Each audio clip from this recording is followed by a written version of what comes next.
नमस्कार दोस्तों, मैं डॉक्टर रविंदर हुड्डा। रोहतक में 30 साल से बच्चों का इलाज करने का अनुभव है। आज मैं आपको कुछ विशेष किस्म के बच्चे के बारे में बताऊंगा। कुछ बच्चे विशेष मैंने इसलिए बोला कि वो बिल्कुल नॉर्मल हैं, और लेकिन जो हम अपने नॉर्मल परिवार में उनको थोड़ा सा ज़िद्दी, तेज़ या कभी कभार ओवर स्मार्ट या अंडर स्मार्ट या इस तरह हम देखते हैं उनको कि भाई ये हमें बस सबकॉन्शियस लेवल पे लग रहा होता है कि ये थोड़ा सा सामान्य से थोड़ा सा हटके है। तो ये बच्चे बिल्कुल नॉर्मल होते हैं। तो इनको लेकिन एक जो प्रॉब्लम आजकल कॉमनली आपको वर्ड सुनने को मिलता होगा, ऑटिज़म। ऑटिज़म जैसी प्रॉब्लम कुछ बच्चों में हो सकती है। बेसिकली ये 3 प्रॉब्लम है: ऑटिज़म, एडीएचडी और जो है ना डिसलेक्सिया। ये लगभग मिलती जुलती चीज़ें हैं, इनमें कोई ज़्यादा एक स्पेक्ट्रम है। तो उस स्पेक्ट्रम के आसपास ही हैं ये तीनों। थोड़ा थोड़ा उसमें रेंज है, वो रेंज का ही फ़र्क रहता है। जैसे आपने मूवी देखी होगी तारे ज़मीन पर, उसमें जो बच्चा था, तो उस बच्चे को आपने देखा होगा कि वैसे वो परफेक्ट था। मूवी के लास्ट में उसको फर्स्ट आता भी दिखाया गया पेंटिंग में, और सब कुछ में ठीक था। तो उसको लेकिन वो उल्टा कुछ वर्ड उल्टे लिख जाता था। इसको डिसलेक्सिया बोलते हैं। ऑटिज़म भी इससे मिलती जुलती ही प्रॉब्लम होती है। तो ऑटिज़म के बारे में हम थोड़ा सा आज विस्तार से जानेंगे। ऑटिज़म जो है वर्ल्ड में लगभग 1 से 2% जितने बच्चे होते हैं उनमें जो है ना होता है प्रॉब्लम। तो लगभग लैंसेट के मुताबिक 127 बच्चों में से एक बच्चे में ऑटिज़म की प्रॉब्लम होती है। तो ऑटिज़म बेसिकली जो है ना 3 साल से कम के बच्चों में ज़्यादा प्रेवलेंट है। हालांकि अडल्ट्स में भी इसका प्रेवलेंस 1 से 2% बताया गया है। तो अडल्ट्स में भी कुछ एक में मिलता है, और बच्चों में कुछ जो है ना लैंसेट से अलग कुछ जो जर्नल्स हैं वो 3 से 5% भी इसका इंसिडेंस बताते हैं। सो बेसिकली है क्या ये ऑटिज़म? ऑटिज़म का मतलब है कि उसमें 3 एक ट्रायड है।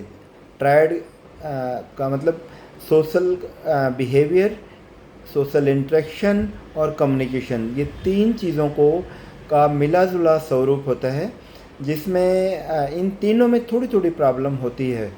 तो उस बच्चे को हम ऑटिस्टिक चाइल्ड बोलते हैं। तो सबसे पहले हम इसको जैसे उस सोशल इंटरेक्शन को स्टडी करेंगे। सोशल इंटरेक्शन में ये बच्चे जो हम पहचानेंगे, सबसे पहले तो पहचानेंगे कैसे?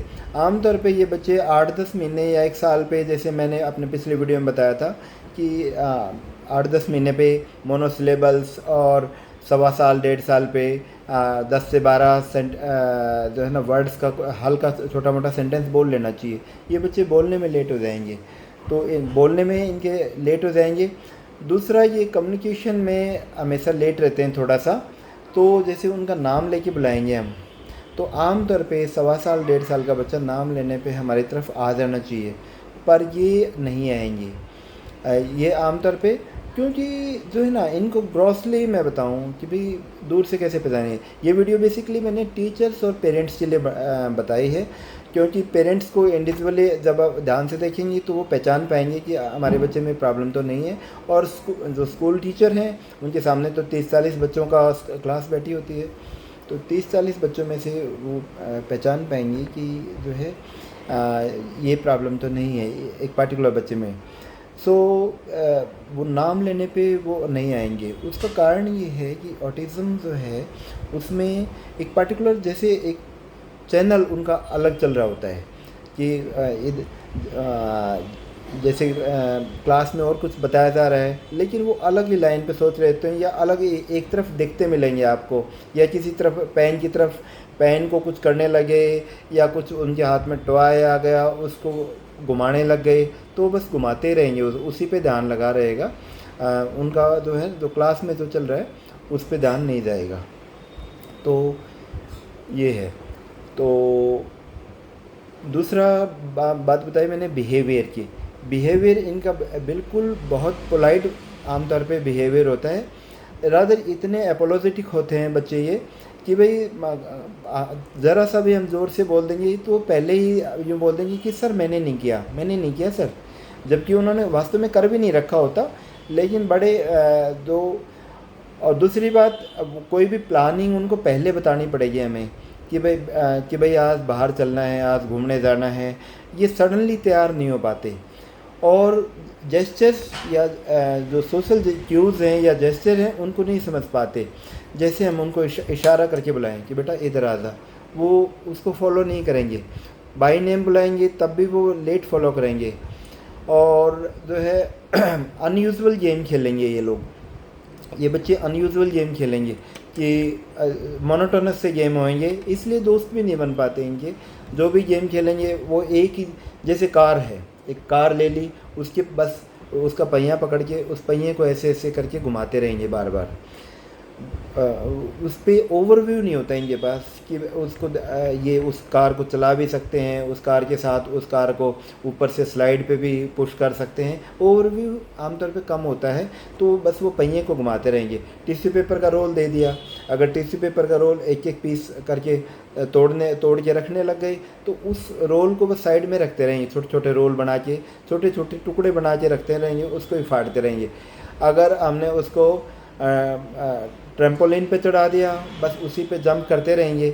वो उस पे जंप करना वो बंद ही नहीं करेंगे, जब थक जाएंगे तभी बंद करेंगे, नहीं तो जंप करते। टहनी दे दी हाथ में, टहनी हिलाते रहेंगे बस। उस टहनी के साथ उनको ये नहीं पता क्या करना, बस टहनी को जो है ना ऐसे ऐसे करके वो शेक करते रहेंगे। दूसरा, हाथ की भी फ्लैपिंग मूवमेंट होती है, छोटी छोटी एक्शंस, ऐसे एक्शंस जो है ना करते रहेंगे। रिपीटेटिव बिहेवियर होता है इन बच्चों का कि जो कुछ करने लग गए बस वो उसी को करते रहेंगे। तीसरा, ये मैंने बताया कि आई कांटेक्ट नहीं होता है। अगर हम उनकी तरफ देख के उनको खिलाना चाह रहे हैं, हम उनको अपनी गोद में ले रहे हैं, हम उसको दिखा रहे हैं कि ये देखो ये कबूतर है, ये चिड़िया है, लेकिन उसका जैसे हमारे शर्ट के कॉलर पे ध्यान चलेगा, हमारे बटन पे ध्यान चलेगा, वो हमारे बटन को टच करता रहेगा, तो इनअटेंटिव रहेगा। क्योंकि उसका कारण ये है, इन बच्चों की अबनॉर्मल नहीं है कोई भी चीज़, ब्रेन में सब कुछ ठीक है, बस ये है कि वायरिंग उनकी इस तरह हो गई, ब्रेन की वायरिंग जो है ना इस तरह हो गई है कि क्रॉस कनेक्शन जिसको बोलेंगे वो हो गई है थोड़ा सा। Otherwise they are very intelligent children, they are absolutely normal, but उस वायरिंग की वजह से वो एक पर्टिकुलर फोकस उनका हट जाता है। फोकस हट जाएगा तो जैसे टॉयज़ हैं, टॉयज़ से खेलने लग गए, टॉयज़ को अपना लाइन अप कर देंगे, 4 गाड़ियाँ दे दी उनको, एक गाड़ी को चला के नहीं देखेंगे, वो एक गाड़ी के पीछे दूसरी, दूसरी के पीछे तीसरी, तीसरी के पीछे चौथी, तो उनको एक लाइन अप कर देंगे टॉयज़ को। और दूसरी बात ये होती है कि उनमें डेंजर का सेंस जो है ना अंडर डेवलप्ड होता है। सामने कुछ भी जो है ना डेंजर उनको मालूम नहीं पड़ेगा, हम डेंजर के बारे में इतने अवेयर नहीं रहते, क्योंकि उनका ध्यान थोड़ा सा फोकस कम होता है डेंजर पे। तो ये सब हैं। दूसरी बात ये है कि वो जब आप स्माइल करोगे वो आप स्माइल नहीं करेंगे, वो आपका जवाब नहीं देंगे, रिपीटेटिव एक्टिविटी करते रहेंगे और मोनोटोनस गेम खेलेंगे। मेमोरी उनका पूरा 20 साल पहले की बात याद मिल जाएगी, लेकिन हो सकता है 2 घंटे पहले पूछो बेटा क्या खाया था, वो कहेगा मेरे को तो नहीं ध्यान कि मैंने क्या खाया था, मेरे को याद नहीं है कि क्या खाया था। और तो दूसरी बात ये है कि और बच्चों से बात करना कम पसंद करेंगे, अपना अलग ही उसमें धुन में रहेंगे ये, तो इसलिए धुनी बच्चे भी बोलते हैं। जो यूजुअली जो वर्सन मिलेगा वो ये कहेंगे कि जी हमारी जो बात हम कह रहे हैं उस तरफ ध्यान नहीं रखता ये बच्चा। तो हमें बस इसको ये जानना है कि प्रॉब्लम उस बच्चे में इतना नहीं है, वो नॉर्मल है बिल्कुल, लेकिन हमें सिस्टम को चेंज करने की ज़रूरत है, एनवायरनमेंट को चेंज करने की ज़रूरत है और उसको पहचानने की ज़रूरत है। पुराने सब लोग कहते हैं कि भाई हमारे टाइम में तो ये ऑटिज़म, डिप्रेशन ये सब होते ही नहीं थे, ये होते थे। तो और इन बच्चों को अलग अलग नाम भी दे दिए जाते थे। जो हमारे ग्रैंड पेरेंट्स हैं वो कहते थे कि ये बच्चा तो है ना बिल्कुल अपने में ही मगन रहता है, अपने में मस्त रहता है, तो उस टाइम शब्द नहीं थे उस बात के लिए, लेकिन उस टाइम भी बहुत इतनी ही इंसिडेंस उस टाइम बच्चों में होती थी उतनी ही अब बच्चों में है। बस हमें एक शब्द उसके लिए एक लेबल मिल गया है, बाकी ऑटिज़म पहले भी इतना ही था, आज भी उतना ही है। अब सवाल आया कि भाई क्लास में एक बच्चा देख लिया टीचर ने या पेरेंट्स ने देख लिया कि हमारे घर में एक बच्चा है, तो उसका करें क्या, समाधान क्या हो। समाधान ये होगा कि भाई नंबर एक तो उसका जो है ना, हमें उसको पहचानना है सबसे पहले कि भाई थोड़ा सा इसकी जो है ना स्लाइट एबनॉर्मलिटी है, ग्रॉस एबनॉर्मलिटी नहीं है। हमें उसको उस हिसाब से बस हमें उसको समझना है, उसको हमें समझना है और उसके मुताबिक जैसे उसको पहले बता दें कि बेटा कल सुबह हम 4 बजे निकलेंगे, ठीक है ना। तो उस टाइम हमें बस ये बताना है, प्लानिंग उसको करके रखना है, बिकॉज ये प्रेडिक्टेड इवेंट को तो कर पाएंगे, अनप्रेडिक्टेड इवेंट के लिए लोग रेडी नहीं होते। प्रोसेसिंग में टाइम लगता है, कुछ बात पूछेंगे तो ये हमारे मुंह की तरफ देखते रहेंगे, इसका मतलब ये नहीं है, but they are not spontaneous, उसको प्रोसेसिंग में थोड़ा टाइम लग रहा है और यही ऑटिज़म है। तो इसका जो समाधान था, हमें एक तो उसको पहचानना है बच्चे को और उसके मुताबिक हमें उसकी अपनी प्लानिंग को अल्टर करना है, उसको प्लानिंग को उस हिसाब से बदल लेना है ताकि वो उसके दिमाग को प्रोसेसिंग का टाइम मिल जाए। मेडिसिन, कुछ मेडिसिन हैं, अगर बच्चा ज़्यादा उत्तेजित होता है या वो बिल्कुल ही फोकस नहीं लगा पा रहा है या एग्रेशन है बच्चे में बहुत ज़्यादा, तो उसके लिए मेडिसिन आती हैं, या फिर कुछ बच्चे अच्छे से सो नहीं पाते हैं, उसके लिए दवाइयाँ आती हैं। तो सपोर्टिव मेडिसिन है, इलाज के नाम पे इतना स्पेसिफिक ट्रीटमेंट नहीं है जैसे हम बुखार के लिए या मलेरिया के लिए हम क्लोरोक्विन दे देते हैं और मलेरिया ठीक हो जाता है, उस तरह नहीं है इसका इलाज। ये आपने देख लिया उस मूवी में हालांकि डिसलेक्सिया था, पर वो भी इससे मिलता जुलता चीज़ है कि उसमें आमिर खान कहता है कि भाई जो है ना, इसको एक पार्टिकुलर जो इसका मन कर रहा है उसी चीज़ में वो उसका पेंटिंग में मन होता है बार बार, तो वो पेंटिंग की तरफ ही उसको मोड़ देता है और वो बेस्ट पेंटिंग बना देता है। इसी तरह हमें अपने सिस्टम को बदलाव करना है और हमें गुस्सा नहीं करना है, गुस्सा करेंगे तो ये और ज़्यादा श्रिंक कर जाएंगे, ठीक है ना। तो हमें इनको एनकरेज करना है और बीच बीच में हम थोड़ा बहुत मेडिसिन की हेल्प ले सकते हैं।